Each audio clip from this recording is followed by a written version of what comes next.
معزز سامعین اکرام، السلام علیکم ورحمۃ اللہ وبرکاتہ۔ جو آیت کریمہ میں نے آپ حضرات کے سامنے خطبے کے اندر تلاوت کی ہے، اس میں جد الانبیاء امام الموحدین سیدنا ابراہیم خلیل اللہ علیہ السلام کا بڑے ہی خوبصورت انداز کے اندر اللہ رب العزت نے تذکرہ فرمایا ہے۔ قرآن مقدس کا اگر گہری نظر کے ساتھ مطالعہ کیا جائے تو یہ حقیقت نکھر کر سامنے آ جاتی ہے کہ اللہ رب العزت نے اس آخری کتاب منور کے اندر، قرآن مقدس کے اندر سیدنا ابراہیم خلیل اللہ علیہ السلام کا ذکر خیر اور تذکرہ جگہ جگہ پر کیا ہے۔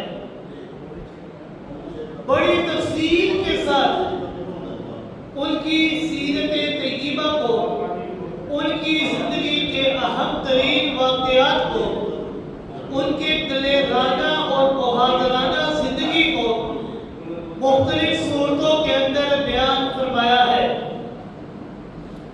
قرآن مقدس کے اندر تقریباً 25 صورتوں کے اندر سیدنا ابراہیم خلیل اللہ علیہ السلام کا تذکرہ اللہ رب العزت نے کیا ہے۔ کسی جگہ پر تفصیل کے ساتھ ذکر کیا اور کسی جگہ پر اجمال ذکر فرمایا۔ اس کی وجہ یہ ہے کہ قرآن مقدس کا پیغام اور امام الانبیاء جناب محمد رسول اللہ صلی اللہ علیہ وسلم کی دعوت رشد و ہدایت، یہ ساری کی ساری چیزیں ملت ابراہیمی کا ہی پیغام ہے۔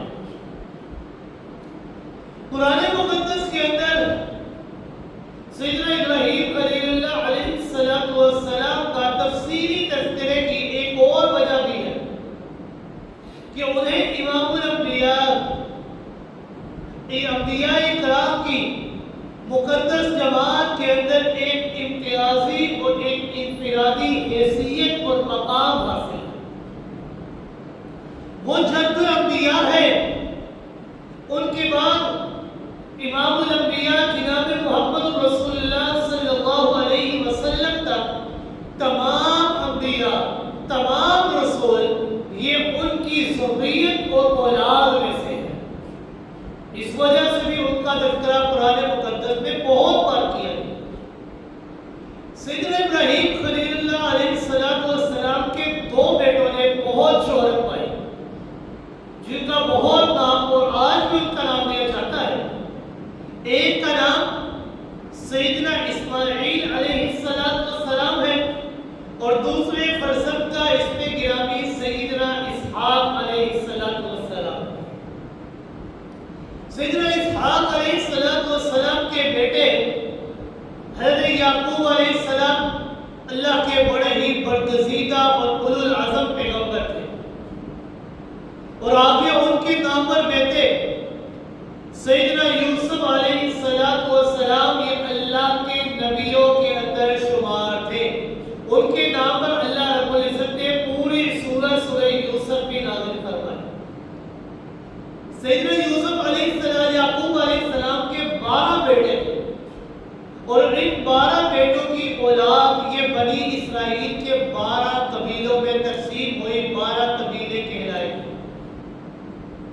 اسرائیل یہ عبرانی زبان کا لفظ ہے جس کا معنی ہے عبداللہ، اللہ کا بندہ۔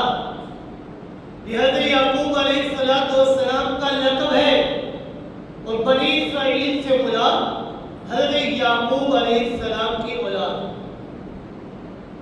سیدنا ابراہیم خلیل اللہ علیہ السلام کے 2 بیٹوں میں سے ایک بیٹے حضرت اسحاق علیہ السلام کی اولاد میں نبوت کا سلسلہ شروع ہوا۔ حضرت اسحاق کے بیٹے حضرت یعقوب، حضرت یعقوب کے بیٹے حضرت یوسف، تو ان کے 2 بیٹوں میں سے ایک بیٹے حضرت اسحاق کی اولاد میں نبوت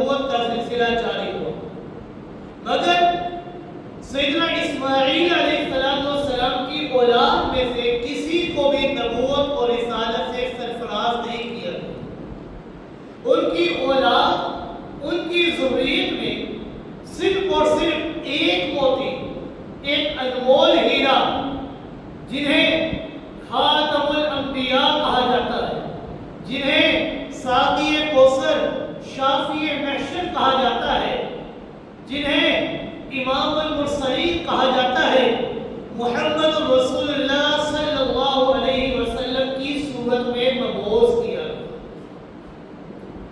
حضرت اسحاق کی ذریت میں اولاد کا نبوت اور رسالت سے لوگوں کو سرفراز کیا گیا، لیکن حضرت اسماعیل علیہ السلام کی اولاد اور ذریت میں صرف اور صرف ایک ہیرا، ایک موتی ہے، جنہیں خاتم الانبیاء جناب محمد رسول اللہ صلی اللہ علیہ وسلم کہا جاتا ہے، کہ جو صرف نبی نہیں تھے بلکہ امام الانبیاء تھے، جو صرف نبی نہیں تھے بلکہ خاتم النبیین تھے، جو صرف رسول نہیں تھے بلکہ سید المرسلین تھے۔ اس وجہ سے بھی حضرت ابراہیم خلیل اللہ علیہ السلام کا تذکرہ قرآن مقدس میں بہت بار کیا ہے۔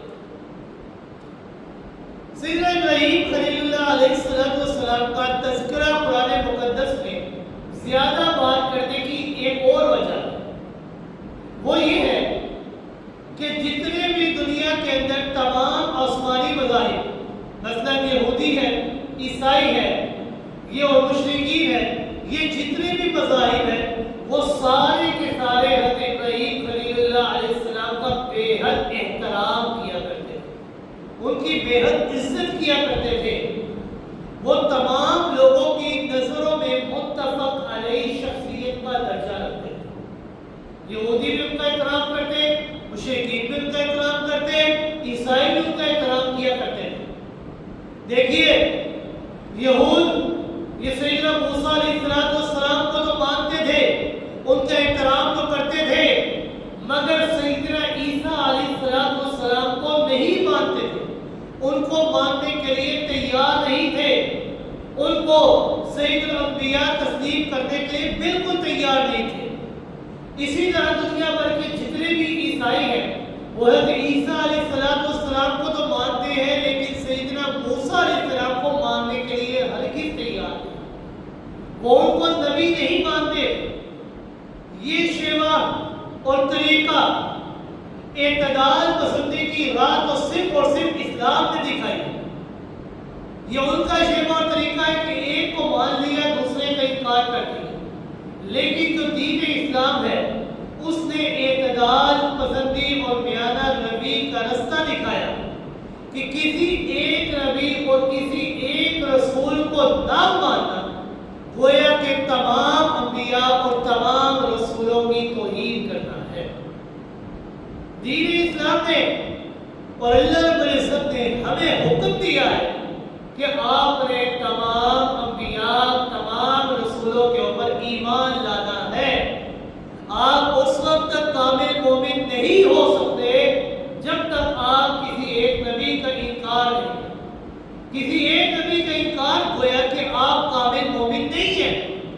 تمام انبیاء اور رسولوں کو مان کر ہی آپ دائرہ اسلام کے اندر اور ایمان کے اندر داخل ہو سکتے ہیں۔ لیکن یہودی حضرت موسیٰ کو مانتے، حضرت عیسیٰ کا انکار کرتے، عیسائی حضرت عیسیٰ کو مانتے لیکن حضرت موسیٰ کا انکار کرتے۔ لیکن سیدنا ابراہیم خلیل اللہ علیہ السلام یہ ایک ایسی ہماگیر شخصیت ہے اور ایسی متفق علیہ شخصیت ہے کہ یہود بھی ان کو مانتے تھے اور عیسائی بھی ان کو مانتے تھے۔ یہودی بھی ان کا عزت و احترام کرتے اور عیسائی بھی ان کا عزت و احترام کرتے تھے، مشرکین مکہ بھی ان کو مانتے تھے۔ اور صرف یاد رکھیے گا، مانتے ہی نہیں تھے بلکہ یہ تمام فرقے اور لوگ اپنے آپ کو ان سے منسوب کیا کرتے تھے، خود کو ابراہیمی کہا کرتے تھے۔ یہودی کہتے ہم ابراہیمی ہیں، عیسائی کہتے ہم ابراہیمی ہیں، مشرکین مکہ کہتے ہم ابراہیمی ہیں۔ یہ سارے کے سارے لوگ حضرت ابراہیم خلیل اللہ علیہ السلام کو مانتے تھے۔ لیکن یاد رکھیے گا، اللہ تعالیٰ نے یہود و نصارہ، عیسائیوں کے، مشرکین مکہ کے، ان تمام لوگوں کے اس باطل عقیدے کو، اس باطل دعوے کو سراسر رد کر دیا۔ اللہ رب العزت نے قرآن مقدس کے اندر صاف صاف اعلان فرما دیا ہے، اعوذ باللہ من الشیطان الرجیم، بسم اللہ الرحمن الرحیم، ما كان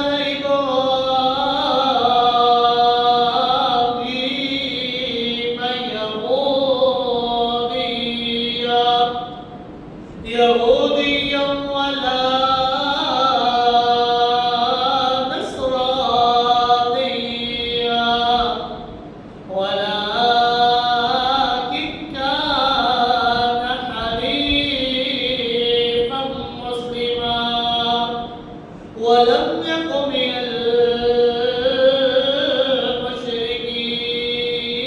المشركين۔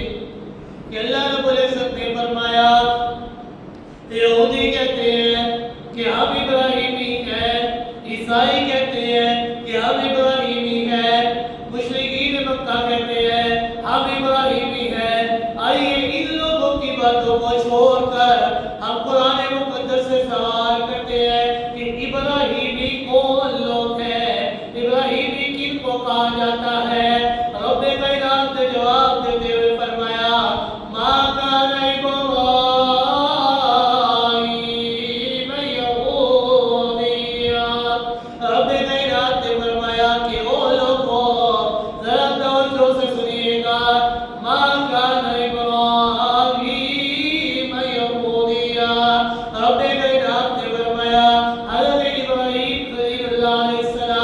وہ یہودی نہیں تھے، ان کا یہودیت سے کوئی تعلق نہیں۔ جو اپنے آپ کو ابراہیمی کہتے ہیں یہودی، ان کا ابراہیم سے کوئی تعلق نہیں ہے۔ وَلَا نَصْرَانِيَّا، اور یہ نہ سوچنا کہ اگر یہودیت سے ان کا تعلق نہیں تو کیا عیسائیت سے ان کا تعلق ہوگا۔ رب کائنات نے واضح کرتے ہیں فرمایا، وَلَا نَصْرَانِيَّا، جس طرح یہودیت سے ان کا کوئی تعلق نہیں ہے، اسی طرح عیسائیت سے بھی ان کا کوئی تعلق نہیں ہے۔ تو پھر حضرت ابراہیم کا تعلق کس مذہب سے ہے، کس سے ان کا تعلق ہے؟ رب کائنات نے واضح کرتے ہوئے فرمایا، وَلَٰكِن كَانَ حَنِيفًا مُسْلِمًا، کہ حضرت ابراہیم خلیل اللہ علیہ السلام نہ یہودی تھے نہ عیسائی تھے۔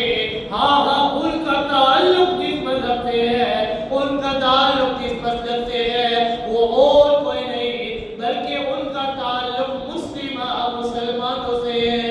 ان کا اقرار، ان کا دعویٰ، ان کا بیان، ان کا پیغام صرف اور صرف یہ ہے، وَمَا كَانَ مِنَ الْمُشْرِكِينَ، کہ میں اللہ کی ذات کے ساتھ کسی کو بھی شریک کرنے والا نہیں، میں اکیلا اللہ کی عبادت کرنے والا ہوں۔ اس کی عبادت کے اندر، اس کی صفات کے اندر، اس کی ذات کے اندر میں ابراہیم کسی اور کو شریک نہیں ٹھہراؤں گا۔ جس طرح یہودی شریک ٹھہراتے ہیں، جس طرح عیسائی شریک ٹھہراتے ہیں، لہذا میں ابراہیم خلیل اللہ علیہ السلام کا عقیدہ اور مذہب مسلمانوں والا ہے کہ میں ایک اللہ کی عبادت کرنے والا ہوں، اس کے سوا کسی اور کی عبادت کرنے والا نہیں ہوں۔ تو اللہ رب العزت نے واضح کر دیا، یہ جو یہودی ہے جو کہتے ہیں کہ ہم ابراہیمی ہیں، عیسائی کہتے ہیں ہم ابراہیمی ہیں، مشرکین مکہ کہتے ہیں ہم ابراہیمی ہیں، اللہ نے واضح کر دیا نہ یہودی ابراہیمی ہے، نہ عیسائی ابراہیمی ہے، اور نہ ہی مشرکین مکہ ابراہیمی ہے۔ ابراہیمی تو وہ لوگ ہوں گے جن کا دعویٰ، جن کا پیغام، جن کا اقرار یہ ہوگا، لا الہ الا اللہ محمد رسول اللہ، کہ اے اللہ ہم تیرے سوا کسی اور کی عبادت کرنے والے نہیں ہیں، ہم صرف اور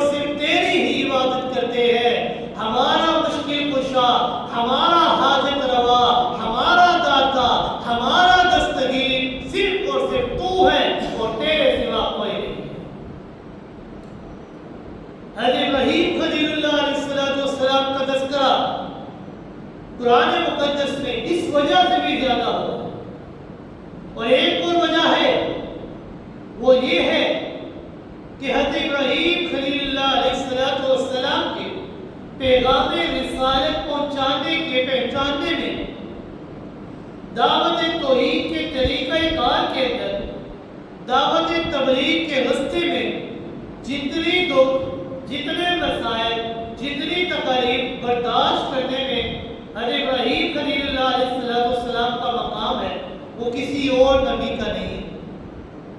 وہ اس دعوت توحید کے پیغام کو پہنچانے میں، تکالیف اور دکھ کو برداشت کرنے میں ایک امتیازی شان اور مقام رکھتے ہیں۔ اس بات کے اندر کوئی شک نہیں ہے، ذرا برابر بھی شک نہیں ہے کہ اللہ کا ہر نبی، ہر رسول توحید کا داعی اور شرک کے خلاف دو دھاری تلوار ہے۔ ہر پیغمبر کی تعلیم کے اندر یہ دو باتیں قدرے مشترک ہیں، بلکہ انبیاء کی دعوت میں ان دو باتوں کو اولویت حاصل ہے۔ یہی دو باتیں ان کی دعوت کی اساس اور بنیاد ہے، یعنی توحید کی دعوت اور شرک کی تردید اور مذمت۔ لیکن سیدنا ابراہیم خلیل اللہ علیہ السلام کو یہ امتیازی شان اور مقام کیوں حاصل ہوا؟ اس وجہ سے کہ ان کی تبلیغ کا انداز جو ہے یہ تمام انبیاء کی تبلیغ کے انداز سے نرالا، عجیب اور انوکھا نظر آتا ہے۔ پھر دعوت تبلیغ کے راستے میں انہیں سخت سے سخت آزمائشوں کا سامنا کرنا پڑتا ہے، انہیں مشکل سے مشکل دکھ اٹھانے پڑتے ہیں، کڑی سے کڑی مصیبتوں کا جھیلنا پڑتا ہے، مسائل کے پہاڑ ان کے اوپر توڑے جاتے ہیں، غموں کی تیز آندھیاں ان کے اوپر مسلسل چلتی رہتی ہیں، مگر سیدنا ابراہیم خلیل اللہ علیہ السلام یہ استقامت کے پہاڑ بن کر کھڑے نظر آتے ہیں۔ ان تمام تکلیفوں، آزمائشوں، مصیبتوں کے سامنے وہ استقامت کا پہاڑ بن کر کھڑے نظر آتے ہیں۔ اور پھر ہمیں نظر آتا ہے کہ سیدنا ابراہیم خلیل اللہ علیہ السلام یہ وہ پہلے پیغمبر تھے کہ جنہیں قوم ستاتی تھی، یہ وہ پہلے پیغمبر تھے کہ جنہیں قوم مارتی تھی، یہ وہ پہلے پیغمبر تھے جنہیں قوم آگ کے اندر ڈالتی تھی، یہ وہ پہلے پیغمبر تھے جنہیں وطن سے بے وطن کیا جاتا تھا۔ اور پھر اللہ تعالیٰ نے بھی انہیں آزمائشوں کے راستے سے گزارا۔ یہ نہیں کہ صرف قوم نے آزمائشوں کے اندر ڈالا، بلکہ اللہ رب العزت نے بھی انہیں آزمائشوں کے راستے سے گزارا، امتحانات کے اندر مبتلا کیا، مختلف امتحانات سے پرکھتے ہیں۔ اور سیدنا ابراہیم خلیل اللہ علیہ السلام ہر امتحان کے اندر 100 میں سے 100 نمبر لے کر باعزت سرخرو ہو جاتے ہیں، ہر مشکل امتحان کے اندر 100 میں سے 100 نمبر لے کر کامیاب ہو جاتے ہیں، اور اتنے کامیاب ہوتے ہیں کہ خود رب کائنات قرآن مقدس کے اندر ان کی شان اور ان کے امتحانات، ان کی آزمائشوں کا ذکر کرتے ہوئے فرماتے ہیں وَإِذِ ابْتَلَىٰ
ان کی دعوت کے اندر، ان کی شرک کی تردید کے اندر ذرا برابر بھی کمی بیشی نظر نہیں آتی۔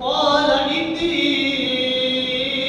جاعلك للناس إماما جب ابراہیم خلیل اللہ علیہ السلام اللہ رب العزت کی تمام امتحانوں کے اندر تمام آزمائشوں کے اندر کامیاب ہو جاتے ہیں تو رب کائنات نے فرمایا قال إني جاعلك للناس إماما کہ اے ابراہیم خلیل اللہ علیہ السلام ہم آپ کو لوگوں کا امام اور پیشوا بنا دیتے ہیں۔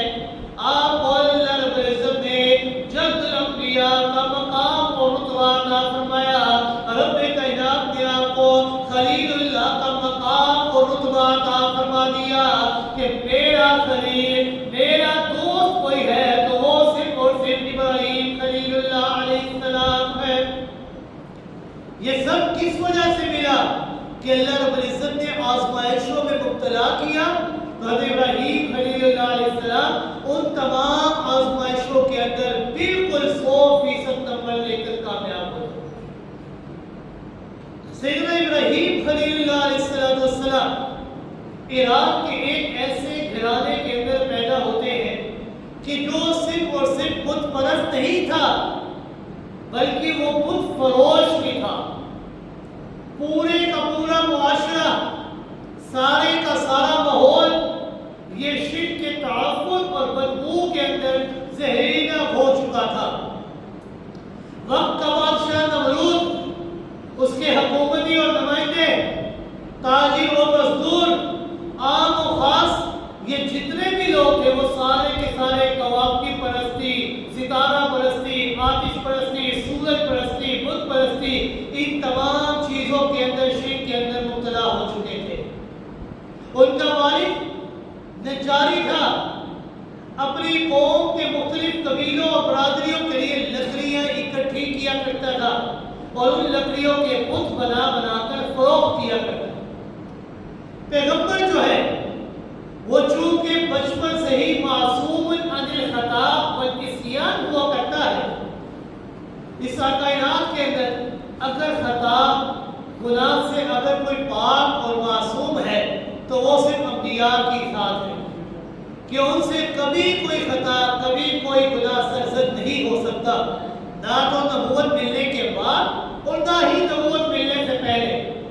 اس کی مثال میں سمجھ لیجیے، حضرت ابراہیم خلیل اللہ علیہ السلام ایسے گھرانے کے اندر پیدا ہوئے کہ جو صرف اور صرف بت کی عبادت کرنے والا نہیں تھا بلکہ بتوں کو بنانے والا بھی تھا۔ لیکن نبوت ملنے سے پہلے بھی حضرت ابراہیم خلیل اللہ علیہ السلام اپنے باپ کو یہ کہا کرتے تھے کہ ابا جان آپ ایسوں کی عبادت کیوں کرتے ہیں کہ جو اپنی تخلیق کے اندر بھی آپ کے محتاج ہیں۔ اگر کسی بت کی تصویر صحیح نہیں بنتی تو ان کا باپ اس بت کو پھینک دیا کرتا، اگر کسی بت کی آنکھ کان ناک کے اندر ذرا فرق رہ جاتا تو ان کا باپ اس لکڑی کو پھینک کر دوسری لکڑی سے بت بنانا شروع کر دیتا۔ یہ عجیب معبود ہے کہ جو سننے کی قوت، دیکھنے کی طاقت، اپنے وجود کے اندر بھی آپ کے محتاج ہیں، لہذا یہ معبود نہیں ہو سکتے کیونکہ یہ تو اپنے نفع نقصان کے مالک نہیں ہے، یہ اتنے عاجز، اتنے معذور، اتنے بے بس، اتنے بے اختیار ہیں، تو پھر یہ عبادت اور پکار کے لائق کیسے ہو سکتے ہیں؟ اس لیے حضرت ابراہیم خلیل اللہ علیہ السلام نے اپنی دعوت اور پیغام کو اپنے گھر سے ہی شروع کیا۔ حضرت ابراہیم خلیل اللہ علیہ السلام اپنے والد کو خطاب کرنے لگے ہیں۔ ذرا تصور کیجئے گا، گہرائی میں اترے گا اور محسوس کیجئے گا کہ حضرت ابراہیم خلیل اللہ علیہ السلام ایسے گھرانے کے اندر، ایسے معاشرے کے اندر توحید کا اعلان کرنے لگے ہیں کہ جہاں پر پورے کا پورا معاشرہ شرک کے دلدل کے اندر اور تعفن کے اندر شامل ہو چکا ہے۔ وقت کا حکمران نمرود یہ خدائے کا دعوے دار ہے، وہ بھی کہتا ہے کہ میں رب ہوں، میری عبادت کرو، میرے سامنے سجدے کرو۔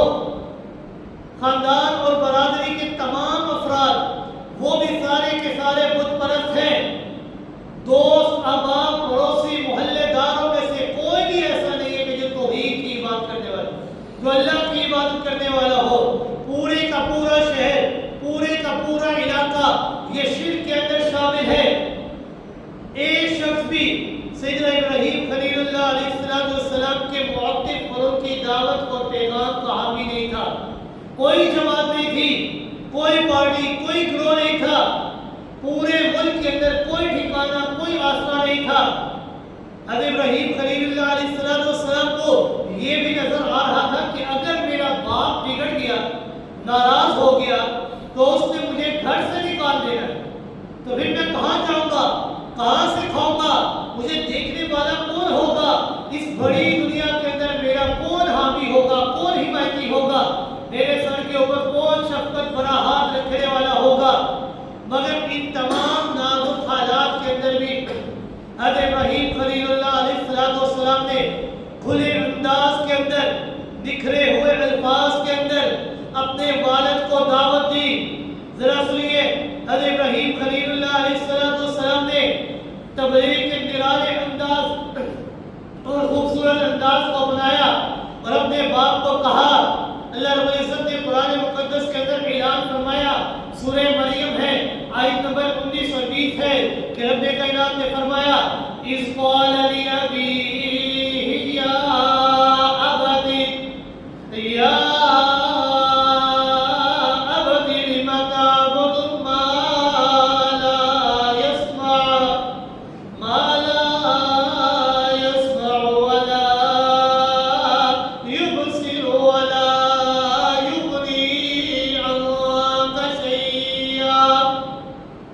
حضرت ابراہیم خلیل اللہ علیہ السلام نے اپنی دعوت توحید کا آغاز اپنے گھر سے کیا، جس طرح اللہ رب العزت نے قرآن مقدس کے اندر اعلان فرمایا، وَأَنذِرْ عَشِيرَتَكَ الْأَقْرَبِينَ، کہ اپنی دعوت کا آغاز اپنے گھر سے کرو، اپنے قریبی رشتہ داروں کو دعوت کا پیغام دو، توحید کا بیان دو، شرک کی تردید اپنے گھر والوں کے سامنے کرو۔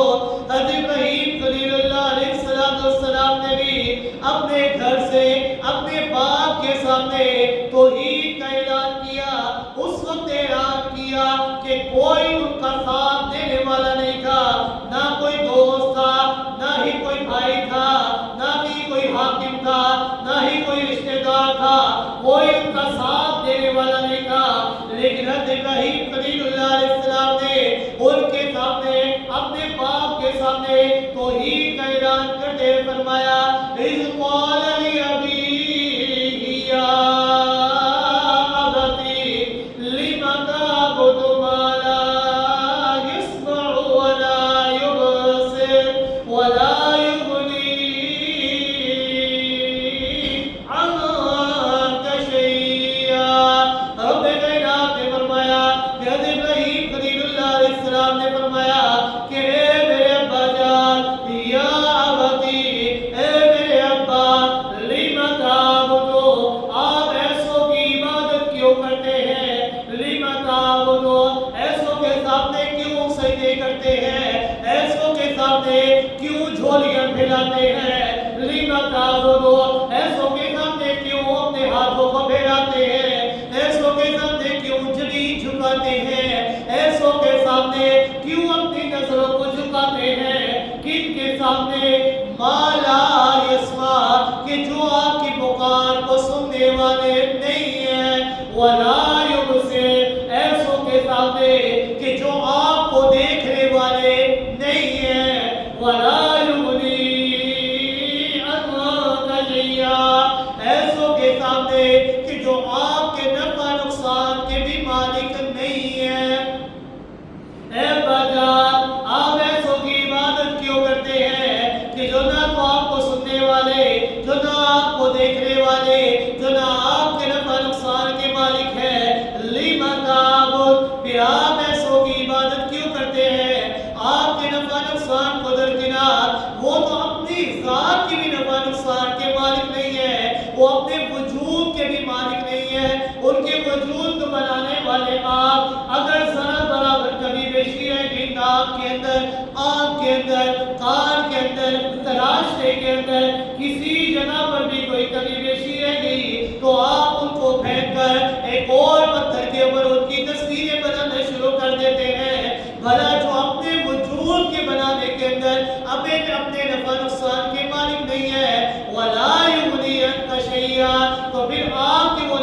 نقصان کے مالک کیسے ہو سکتے ہیں؟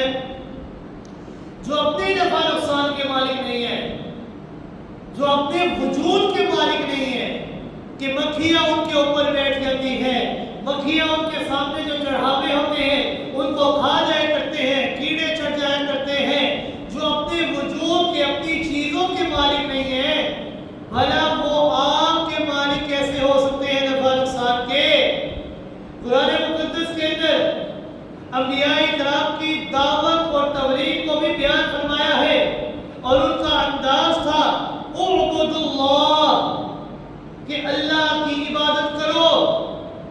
دیگر جتنے بھی انبیاء تھے اللہ رب العزت نے قرآن مقدس کے اندر ان کی بھی دعوت اور توحید کو بیان کیا، کہ ان کا اعلان تھا اعبد اللہ، کہ اللہ کی عبادت کرو۔ انہوں نے اپنے پیغام کو شروع کیا اعبد اللہ، اللہ کی عبادت کے کرنے سے، ما لکم من الہ غیرہ، پھر فرمایا اعبد اللہ ما لکم من الہ غیرہ، کہ اللہ کی عبادت کرو۔ کیوں؟ کیونکہ اللہ کے علاوہ کوئی تمہارا مشکل کشا نہیں ہے، کوئی تمہارا داتا اور دستگیر اور معبود نہیں ہے۔ یعنی جتنے بھی انبیاء تھے اللہ رب العزت نے قرآن میں واضح کر دیا، جتنے بھی انبیاء تھے ہر نبی نے پہلے اللہ کی الوہیت، پہلے اللہ کی معبودیت کو بیان کیا، اعبد اللہ، اللہ کی عبادت کرو۔ وَإِلَىٰ عَادٍ أَخَاهُمْ هُودًا قَالَ يَا قَوْمِ اعْبُدُوا اللَّهَ وَإِلَىٰ ثَمُودَ أَخَاهُمْ صَالِحًا قَالَ يَا قَوْمِ اعْبُدُوا اللَّهَ وَإِلَىٰ مَدْيَنَ أَخَاهُمْ شُعَيْبًا قَالَ يَا قَوْمِ اعْبُدُوا اللَّهَ۔ جتنے بھی انبیاء تھے انہوں نے اپنی دعوت اور توحید کو شروع کیا کہاں سے؟ اعبد اللہ، اللہ کی الوہیت اور معبودیت کو بیان کیا، اللہ کی عبادت اور پکار کی دعوت دی، ساتھ ہی غیر اللہ کی الوہیت اور معبودیت کی نفی کر دی۔ مگر سیدنا ابراہیم خلیل اللہ علیہ السلام کا تذکرہ قرآن مقدس کے اندر زیادہ ہونے کی ایک وجہ یہ بھی ہے کہ حضرت ابراہیم خلیل اللہ علیہ السلام کا انداز بیان، انداز رسالت ان تمام انبیاء سے جدا اور نرالا تھا۔ اس وجہ سے حضرت ابراہیم نے یہ نہیں کہا اعبد اللہ، اللہ کی الوہیت، اللہ کی معبودیت کو شروع کیا، نہیں، سب سے پہلے انہوں نے غیر اللہ کی الوہیت اور معبودیت کی نفی کی، اور پھر بعد میں اللہ کی الوہیت اور معبودیت کی دعوت دی۔ پہلے انکار کیا کہ اللہ کے علاوہ کوئی نہیں ہے، پھر بعد میں اللہ کے وجود کے بارے میں بیان فرمایا، اور دیگر جتنے انبیاء ہیں انہوں نے سب سے پہلے اللہ کی عبادت کی دعوت دی، بعد میں غیر اللہ کی نفی کی۔ حضرت ابراہیم کا تذکرہ زیادہ ہونے کی وجہ یہ ہے کہ انہوں نے سب سے پہلے غیر اللہ کی نفی کی، بعد میں اللہ کی عبادت کی دعوت دی۔ حضرت ابراہیم نے فرمایا یا عبد لم تعبد ما لا يسمع ولا يبصر ولا يغني عنك شيئا، کہ ابا جان آپ ایسوں کی عبادت کیوں کرتے ہیں کہ جو نہ آپ کی پکار کو سنتے ہیں، جو نہ آپ کو دیکھ سکتے ہیں، جو نہ آپ کے نفع نقصان کے مالک ہیں، وہ اپنے وجود کے بھی مالک نہیں ہے۔ حضرت ابراہیم خلیل اللہ علیہ السلام نے آگے بڑھتے ہوئے فرمایا یا عبدی لا تعبد الشیطان، کہ ابا جان آپ شیطان کی عبادت نہ کریں۔ اب ذرا سوچئے حضرت ابراہیم کا جو باپ آزر ہے کیا وہ شیطان کی عبادت کرتا تھا؟ یہاں پر سوال ہے، حضرت ابراہیم کا باپ آزر کیا شیطان کی عبادت کرتا تھا؟ نہیں، ان کا باپ بتوں کی عبادت کرتا تھا، پتھروں سے بت بنا کر ان کی عبادت کرتا تھا۔ تو رب کائنات نے یہ کیوں فرمایا یا عبدی لا تعبد الشیطان، کہ ابا جان آپ شیطان کی عبادت نہ کریں۔ کیوں اللہ نے یہ فرمایا؟ اس کی وجہ یہ ہے کہ عبادت یہ دو طرح کی ہوتی ہے۔ عبادت اس کی دو قسمیں ہیں، ایک رحمان کی عبادت، دوسری ہے شیطان کی عبادت۔ ایک اللہ کی عبادت، دوسری ہے غیر اللہ کی عبادت۔ اب اللہ کو چھوڑ کر انسان کسی کی بھی عبادت کر لے، چاہے کسی ولی کی کر لے، چاہے کسی پتھر کی کر لے، چاہے کسی نبی کی کرے، چاہے کسی پیر کی کرے، چاہے کسی کی بھی کر لے، اللہ کو چھوڑ کر جس کی بھی عبادت انسان کرے گا وہ شیطان کی عبادت ہو. کیونکہ عبادتوں کی صرف دو قسمیں ہیں، یا اللہ کی عبادت یا شیطان کی عبادت. تو اللہ کی عبادت کو چھوڑ کر غیر اللہ میں چاہے انسان جس کی بھی عبادت کر لے تو وہ در حقیقت ان کی عبادت نہیں کر رہا، وہ در حقیقت شیطان کی عبادت کر رہا. انسان اس دنیا کے اندر اگر کسی اولو العزم پیغمبر یا کسی کی ولی کی عبادت کرے گا تو اللہ رب العزت نے لوگوں کو سمجھایا ہے کہ لوگوں قرآن کے اندر غور کرو. قرآن تو ایسی کتاب ہے جو آپ کو کھول کھول کر ہر چیز واضح کر رہی ہے کہ اس کے اندر غور کرو، کیونکہ آپ جن کی عبادت کرتے ہو کل قیامت والے دن اللہ رب العزت ان کو آپ کے سامنے لے کر آئیں گے اور آپ ان سے کہیں گے کہ ہم آپ کی عبادت کریں گے، لیکن وہ صاف صاف انکار کر دیں گے. ما کنتم ایانا تعبدون، نہیں تم ہماری عبادت نہیں کرتے تھے، کیونکہ جب ہمارے اوپر موت آ گئی تو ہمارا اس دنیا سے تعلق ہمیشہ ہمیشہ کے لیے ختم ہو گیا. ہمیں کوئی نہیں ہوتا کہ کس نے ہماری عبادت کی، کس نے ہمیں پکارا، کس نے کیا کیا. ہمارا اس دنیا سے ہمیشہ ہمیشہ کے لیے تعلق ختم ہو جاتا ہے. لہذا وہ اللہ کو گواہ بنائیں گے. فَكَفَىٰ بِاللَّهِ شَهِيدًا بَيْنَنَا وَبَيْنَكُمْ إِن كُنتُمْ إِيَّانَا تَعْبُدُونَ. اے اللہ تو گواہ ہو جا ہمارے اور ان کے درمیان کہ انہوں نے ہماری عبادت کبھی نہیں کی اور نہ ہی ہم نے انہیں اپنی عبادت کا کہا ہے. لہذا حضرت ابراہیم نے فرمایا لا تعبد الشیطان، کہ اے اللہ اے میرے باپ شیطان کی عبادت نہ کرنا، کیونکہ اللہ کی عبادت کو چھوڑ کر جو انسان غیر اللہ کی عبادت کرے گا تو وہ در حقیقت شیطان کی بھی عبادت ہوگی. اسی لیے بندے بھی دو قسم کے ہوتے ہیں، کچھ رحمان کے بندے کچھ شیطان کے بندے. رحمان کے بندے وہی کہلاتے ہیں کہ جو اللہ کی عبادت کرتے ہیں، اللہ کے سامنے اپنے سر جھکاتے ہیں، اللہ کے سامنے اپنی جھولیاں پھیلاتے ہیں کہ اے اللہ اس دنیا کے اندر تو نے ہمیں پیدا کیا ہے، اس دنیا کے اندر لانے کا حقیقی سبب تو ہے، ہمارا حقیقی مالک اور داتا تو ہی ہے. جب ہم بچے تھے تو نے ہماری تمام ضروریات کو پورا کیا، ہم مانگنے کے قابل نہ تھے، ہم بولنے کے قابل نہ تھے، لیکن تو نے بن مانگے ہماری تمام ضروریات کا خیال رکھا. لہذا اے اللہ ہم آج بھی تجھ سے یہی دعا کرتے ہیں کہ اے اللہ جس طرح تو نے بن مانگے ہمیں ہماری تمام ضروریات عطا کرنی ہے، اسی طرح آگے بھی ہماری تمام ضروریات کو ہمارے لیے پورا کر. لہذا رحمان کا بندہ ہم نے بننا ہے کہ ہم نے اللہ کی عبادت کرنی ہے، اللہ کے سوا کسی اور کی عبادت نہیں کرنی. حضرت ابراہیم نے بھی سب سے پہلے اپنے گھر سے دعوت کو شروع کیا کہ ابا جان آپ اللہ کی عبادت کریں، اس کے سوا کسی اور کی عبادت کریں. لہذا یہ جو ذو الحجہ کا مہینہ ہے یہ بڑا ہی عظیم مہینہ ہے، حرمت والے مہینوں میں اس کا شمار ہوتا ہے، جس کا آغاز 2-4 دن میں 2-3 دن میں ہونے والا ہے. یاد رکھیے گا کہ جو بندہ قربانی کرنے والا ہو، جس نے قربانی کرنی ہے، اس کے لیے سنت ہے کہ ایسا بندہ اپنے بال اور اپنے ناخن نہ کاٹے. کیوں؟ یہ اس وجہ سے آپ صلی اللہ علیہ وسلم نے فرمایا کہ جو انسان قربانی کی طاقت رکھتا ہے وہ قربانی کرے اور اپنے ناخن اور اپنے بال جو ہے وہ ایام ذی الحجہ کے شروع ہونے سے پہلے پہلے کاٹ لے، ذی الحجہ کا چاند نکلنے سے پہلے پہلے کاٹ لے. اس کی وجہ یہ ہے کہ جو لوگ اپنے استطاعت کی وجہ سے، طاقت کی وجہ سے یا کسی عذر کی وجہ سے حج کے اندر شامل نہیں ہو سکتے، وہ یہاں پر اپنے گھر کے اندر رہتے ہوئے حاجیوں کے اندر شمار ہو جاتے ہیں، کیونکہ احرام پہننے کے بعد ان کے لیے بھی اپنے بال اور ناخن کا کاٹنا منع ہو جاتا ہے. اسی لیے آپ صلی اللہ علیہ وسلم نے فرمایا کہ جس بندے نے قربانی کرنی ہے تو قربانی کرنے سے پہلے پہلے وہ انسان اپنے بال اور اپنے ناخن نہ کاٹے تاکہ اس حاجیوں والی صفات کے اندر اس کا بھی شامل ہو جائے. اور یہ جو 10 دن ہے ان کو ضائع نہ کیجیے گا، یہ بڑے ہی عظیم 10 دن ہے. پہلے 10 دن جنہیں عشرہ ذی الحجہ کہتے ہیں بڑے عظیم دن ہیں، ان کو ضائع نہ کیجیے گا. اتنے عظیم دن ہیں کہ آپ صلی اللہ علیہ وسلم نے فرمایا کہ ہر انسان رمضان مبارک کے اندر لیلۃ القدر کی رات کو تلاش کرتا ہے. 5 راتوں میں سے کوئی ایک رات طاق رات ہوتی ہے، لیکن جو بندہ عشرہ ذی الحجہ کی ہر رات کے اندر عبادت کرتا ہے تو اللہ رب العزت ایسے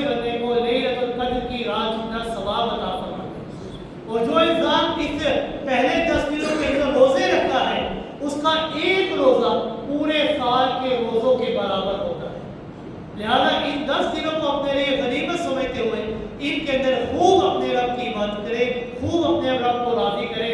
اللہ رب العزت سے دعا ہے کہ اللہ رب العزت عمل کی